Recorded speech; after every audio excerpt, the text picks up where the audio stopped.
Welcome back, everyone. We're here today with episode 2363 of the Cabral Concept. Head on over to stephencabral.com/2363 for all of the research today, because we're going over a very controversial topic, and that is the known dangers of wireless AirPods.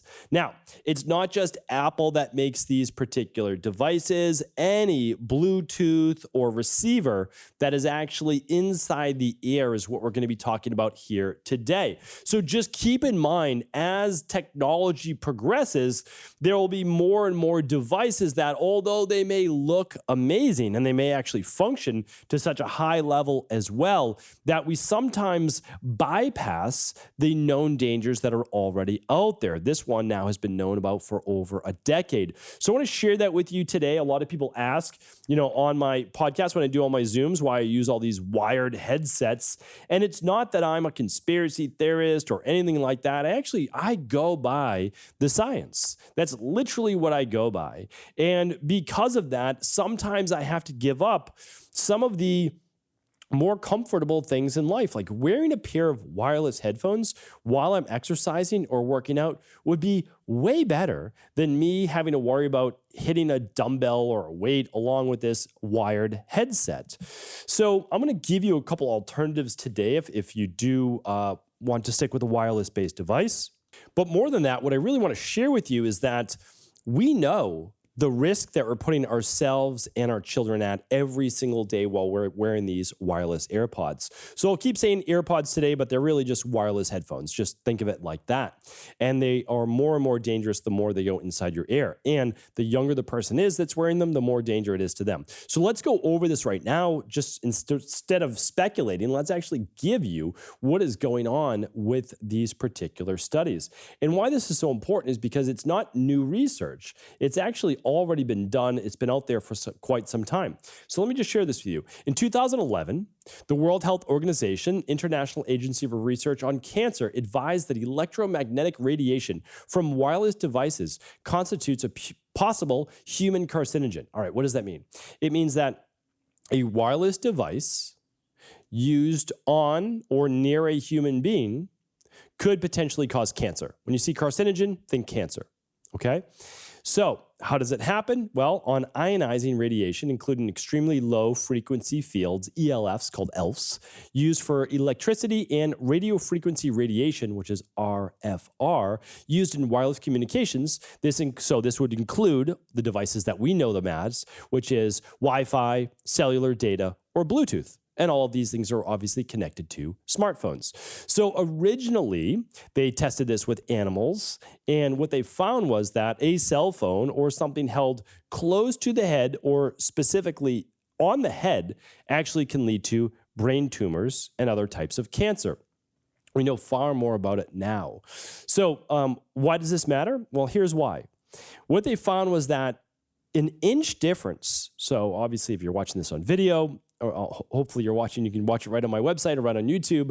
I'm pointed basically an inch away from my head. Let me grab my cell phone. And actually, this is my previous cell phone. So I'm holding about an inch away from my head. All right. So believe it or not, an inch away from my head was proven to be dramatically safer than touching my head.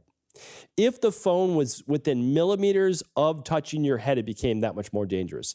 And if the actual phone was touching the head, that was the greatest likelihood of some type of cancer-based event.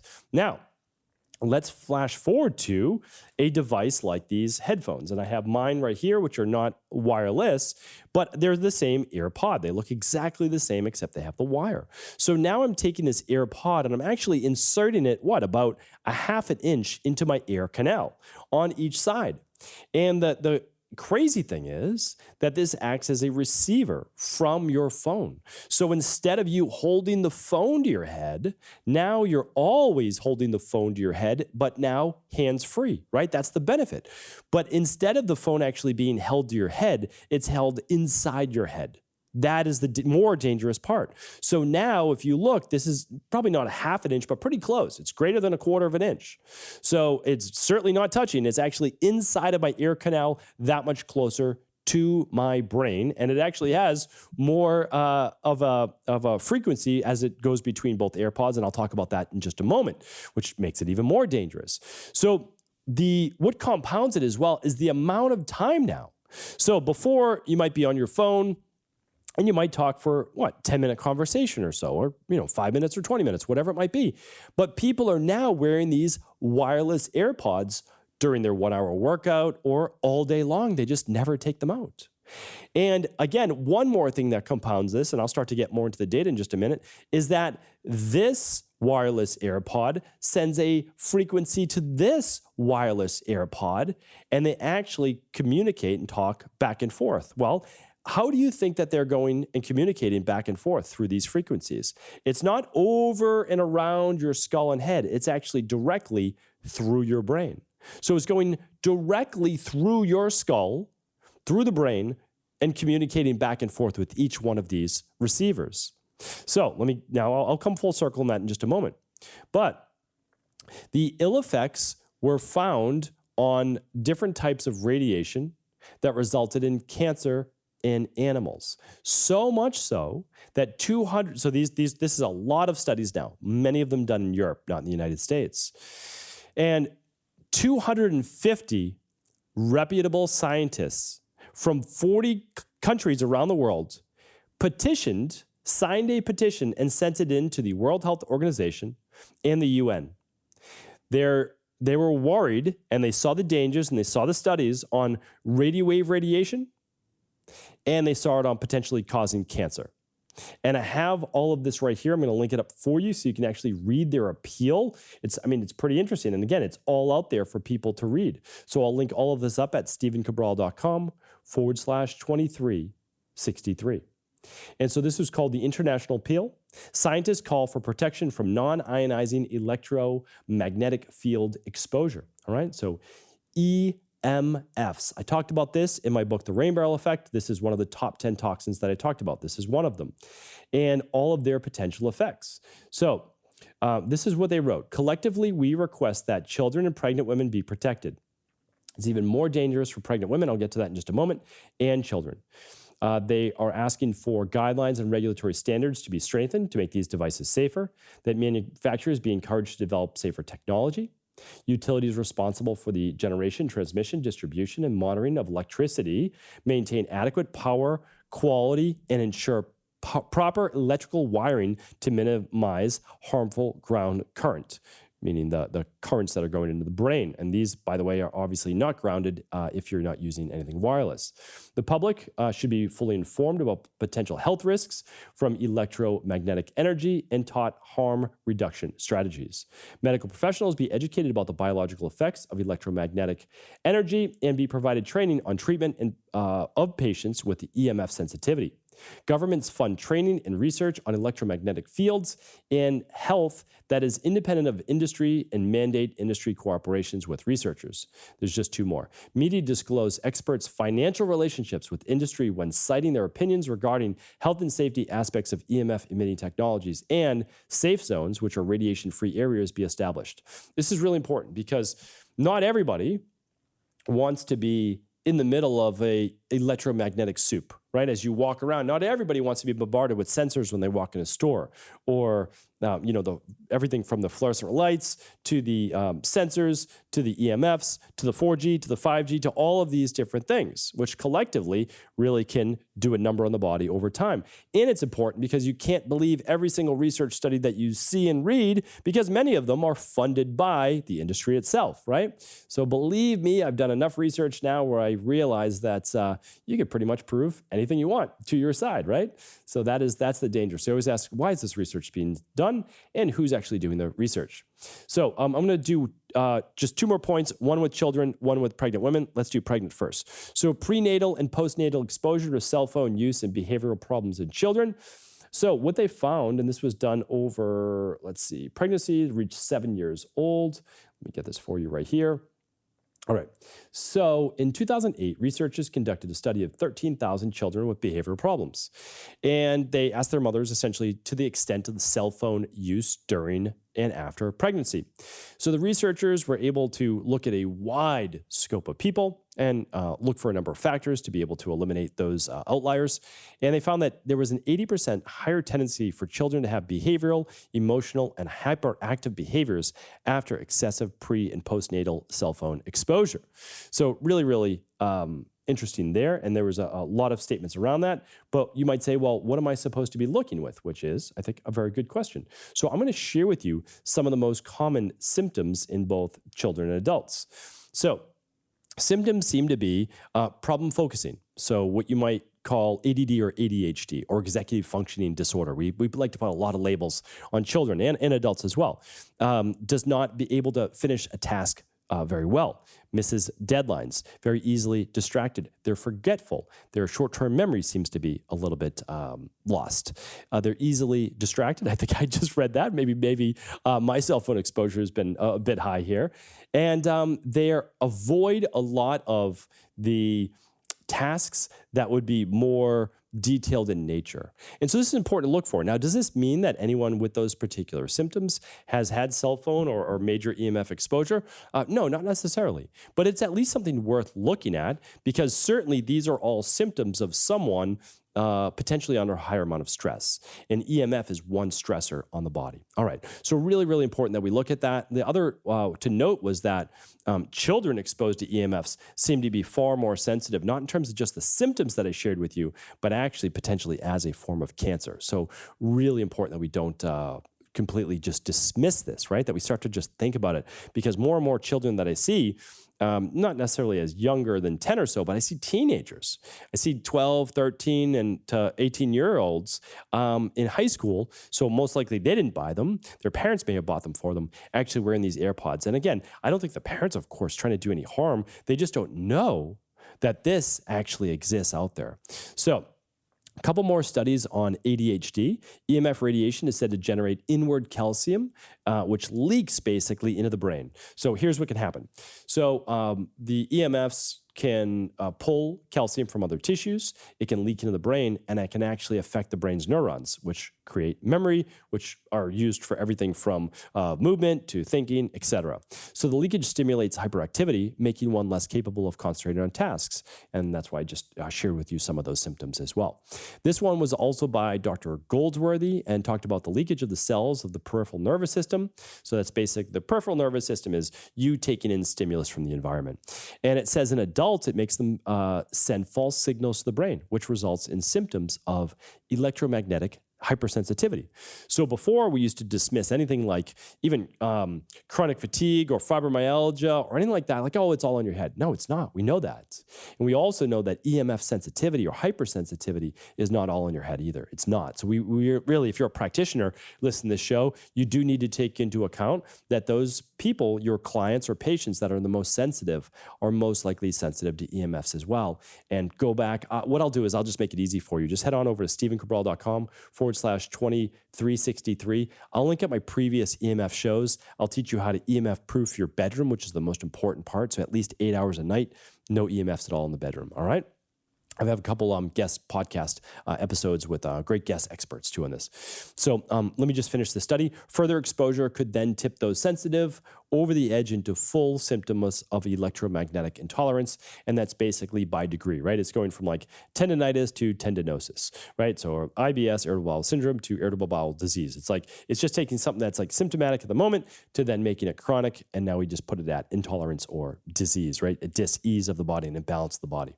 All right, two more. So the last one is this, the second last one is this, early dementia and Alzheimer's. So this calcium that can leak, right, can be pulled in and leak into those neurons, can affect the neurons, and it can start to disrupt the junction barriers of the body. And this also includes basically leaky brain, or it includes increasing inflammation in the brain. So these barriers called the blood-brain barrier, that's one of them, typically keeps harmful things out. It keeps heavy metals out, well, as much as it can. There's certainly aluminum and others can seep into the brain. Potential pathogens, even things like Lyme, can start to affect the brain. So I think this is really important that it actually breaks down one of our main defenses in that blood-brain barrier.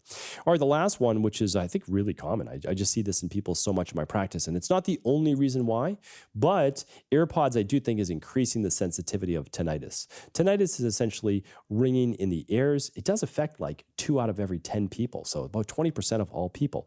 Now, it's not the only reason why. I mean, people can have dysregulated blood sugar. They can have overall inflammation in any part of their body. They could have carotid artery issues. They could be low in certain B vitamins like B6, folate, B12, methylcobalamin.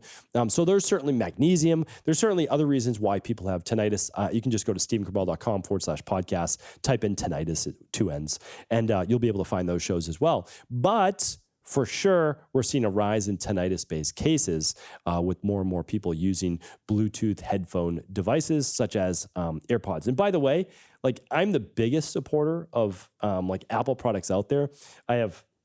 Always have like the latest iPhone. I've got a MacBook Pro. I have an Apple Watch. Like I'm an enjoyer and user of Apple-based products. So I'm not coming down on Apple. Just keep in mind, technology is always going to keep pushing and pushing the envelope, all right? So I'm not coming down on them. What I'm saying is there are dangers. There's danger to all of these wireless-based devices. There really are. And so if we think about it, we have to understand our overall exposure. So if you're someone that loves AirPods because you can't imagine going for a run with a wired device, like I totally understand you there. It is so much easier if you were to do that. I get it. But maybe if you do it then for your run, you won't use it all day long. Like you could do a Zoom call by, plugging this into your computer or phone. Like that's not that bad, right? You could do regular calls at your desk without using those AirPods. When you're walking around, you might be able to use a wired-based device. They also make headphones that are called Air Tubes. They just don't stick in my ears, which is why I don't use them. But Air Tubes actually, and I'll probably do a product review on them, allow the vibration just to actually go from here, so about a foot below, all the way up instead of actually being wired in the ear, which is even better. But again, I haven't found a pair yet that can that stay in my ears for whatever reason. That is that. I mean, the goal is to use those AirPods then as infrequently as possible, or if you can do it, you'll use them as little as possible. Now, I have one more piece to this. So in the future, and the funny thing is, this is my iPhone 11. If you're watching this on video, I have an iPhone 13 Pro, which I love. That has broken to me twice, though. Luckily, again, I think they're an overall good company. They replaced it. Very nice of them. And the thing is, eventually, this port on the bottom of the phone will not accept a headphone. So I'm telling you right now, in probably 2 years from now, I can't predict the future, but I would say within a couple more iPhones, they will not have any more wired-based devices. It will be completely self-contained as one device. And so they will force people to use then their AirPods. I'm guaranteeing that this happens. So at that point now, I have to decide, because all cell phones will follow Apple. They're the biggest out there. They're literally, I think it's 40% market share. So that means they literally have 4 of every 10 people that have a cell phone, at least in the US, have an Apple. And then it's split between all the others. It might even be 60. Anyway, I can't remember that specifically. But no matter what, that's where it's going. So when that happens, I've already told myself that I'm not going to switch. I'll get the latest cell phone, and then that has a wired device. But then when it can't work anymore, because we all know that they eventually the cell phones just don't work. So after that point, they will make wired-based headphones, because they make them right there, where the receiver is not inside your head. The receiver actually dangles closer down, further away from the body, that you can actually flip to the back. Bose makes one right now. I believe Beats makes one right now. So they're wired to a receiver, which hangs about 8 inches or so below. Now, it's still against your chest, or it's still against your back, but better than it being actually inside of your brain, essentially inside of your head. Much better to do it that way. And again, I'm still hoping I'll be using the wired-based devices. Yes, it's not as convenient, but as I said before, it's always better to be safe than sorry. Will all of these potential, and because again, here's the four main dangers. Increased cancer risk, genetic DNA damage has been shown with all EMFs, neurological based disorders, potential dementia and Alzheimer's, learning disorders as well. So my goal is just not to put myself in harm's way. I've already come from a place of being sick in the past. I don't want to go back there. So all I'm trying to do is position myself to be as healthy and as happy as possible. And if I have to deal with the inconvenience of a wired headset, that's just what I choose to do. Now, it doesn't mean that it's the right choice for you, but I did want to bring this information to you so that you can make the most informed decision for you and your family. Thanks so much for tuning in today. As always, please do feel free to share the show with anyone you believe it could serve.